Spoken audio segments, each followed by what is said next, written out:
নবীন খাদেম, আমি নিজে প্রস্তুত আছি আগুনের মধ্যে ঝাঁপ দেওয়ার জন্য। আমি বিশ্বাস রাখি আমার নবী আখিরি জামানার নবী, খাতামান নবী, সর্বশেষ নবী, হায়াতুন নবী আমাকে বাঁচাবেন আগুন থেকে। জোরে বলেন না সুবহানাল্লাহ। ইমানি পরীক্ষা। বন্ড নবীর অনুসারীরা কানে কানে গিয়ে কইতাছে, হ্যাঁ তো ইমানি আওয়াজটা বড়। হ্যাঁ হ্যাঁ বলে কোন সাহাবিও না, সাহাবীর ছাত্র, তার ইমানি আওয়াজ।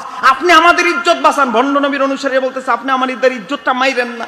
হ্যাঁ, এখন বন্ড নবী কোনো উপায় অন্ত না দেখে বলতে লাগলো, ঠিক আছে বাহাস হবে, তবে মুসলমান যে সে আগে আগুনে ঝাঁপ দিবে, তারপরে আমি ঝাঁপ দিব। তার উদ্দেশ্য হচ্ছে হযরত আবু মুসলিম খাওয়ালানে যদি আগুনে পুইরা সারকার হয়ে যায় তাহলে তার বহস হবে না, আমিও বাচ্চা গেলাম।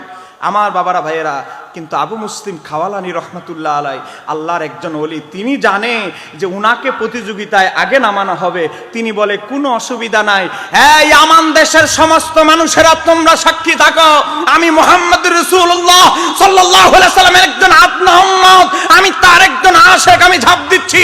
এটা আমি নিজের পক্ষে নয়, আল্লাহর হাবিব খাতামান নবী তার পক্ষে ঝাঁপ দিচ্ছি। তোমরা আমাকে পর্যবেক্ষণ করো, আমি আগুনের ভিতরে ঝাঁপ দিচ্ছি। একটু জোরে বলেন না সুবহানাল্লাহ। আমার বাবার ভাইয়েরা, সময় নির্ধারণ হলো 1 ঘন্টা। জোরে বলেন কয় ঘন্টা? 1 ঘন্টা আগুনের ভিতরে থাকবে। আমার বাবার ভাইয়েরা গভীর মনোযোগ। আবু মুসলিম খাওয়ালানি রহমতুল্লাহ আলাই আগুনের মধ্যে ঢুকে গেলেন, আগুনের কুণ্ডুলির মধ্যে।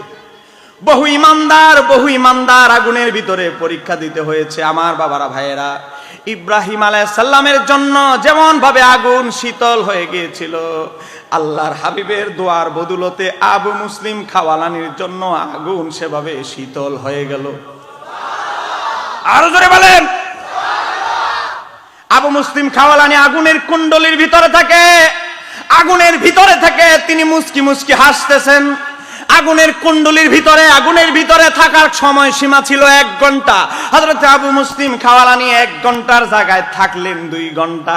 তারপরেও মানুষদের ইমানের মধ্যে ইমানি আওয়াজ, ইমানি চেতনা বাড়ায় দেওয়ার জন্য আবু মুসলিম খাওয়ালানি বলে, দেখো আমি তো নবী নয়, আমি তো সাহাবী নয়, আমি নবীর একজন আপনা গোলাম। আমি আগুনের ভিতর থেকে আমি সাক্ষ্য দিচ্ছি আমার নবী সর্বশেষ নবী, আমার নবী আখিরি নবী। জোরে বলেন না সুবহানাল্লাহ। বন্ড নবী সিফা একটা রাস্তা পাইয়া দিছে পালান, এমন দেউর দিছে বন্ড নবীর আর ইয়ামান দেশে আর জীবনে কেউ দেখে নাই। একটু জোরে বলা যাবে কি সুবহানাল্লাহ? আর একটু জোরে বলেন। হক যখন এসে যায় বাতিল ভণ্ড তখন পালান করতে বাধ্য হয়। এই কথা বলেন ঠিক কিনা? আমার বাবারা ভাইয়েরা, হযরতে আবু মুসলিম খাওয়ালানিকে জিজ্ঞেস করা হলো, হে আল্লাহর ওলি, হে মুআয ইবনে জাবালের শিষ্য, আপনি যখন আগুনের কুণ্ডলীর ভিতরে ছিলেন, আপনি আগুনের ভিতরে থাকা অবস্থায় মুস্কি মুস্কি হাসতেছিলেন একদিকে তাকায়া, এর রহস্য কি? হযরতে আবু মুসলিম খাওয়ালানি বলে, হে মুসলমানরা, হে ইয়ামান দেশের মানুষরা, তোমাদের যাদের ঈমান দুর্বল হয়ে গিয়েছিল, শোনো, আল্লাহর হাবিব আমি যখন আগুনের কুণ্ডলীর ভিতরে ছিলাম, আমার আগুনের কুণ্ডলীর পাশে আল্লাহর হাবিব দাঁড়ায়া আমার দিকে তাকায়া মুস্কি হাসতেছিল, আর আমি আল্লাহর হাবিবকে দেখে দেখে আমি মুস্কি হাসছিলাম। একটু জোরে বলা যাবে কি সুবহানাল্লাহ? আর একটু জোরে বলেন না সুবহানাল্লাহ।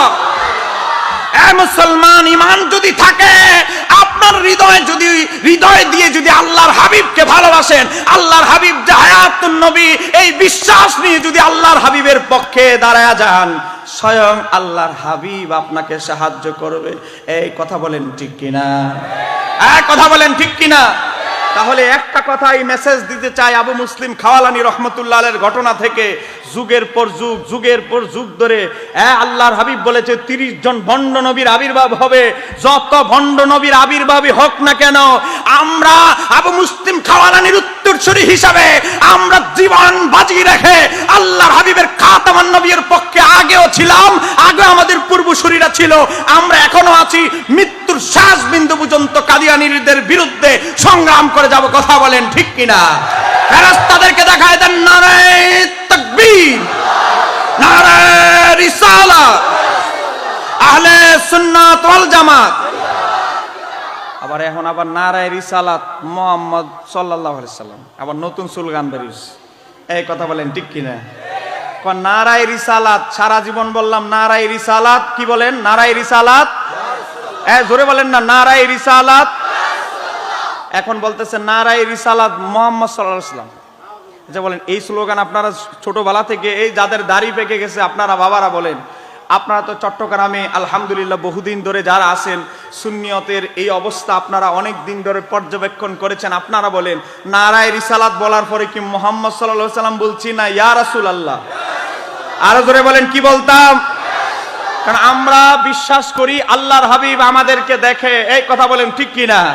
হাতের তালুর মধ্যে কোনো জিনিস রাখলে দেখতে যেমন অসুবিধা হয় না, আল্লাহর হাবিব তার কোন আশিক যখন ইয়া রাসূলুল্লাহ বলে ডাক দেয়, প্রাণ নিয়ে আল্লাহর হাবিবের সাড়া দিতে দেরি হয় না।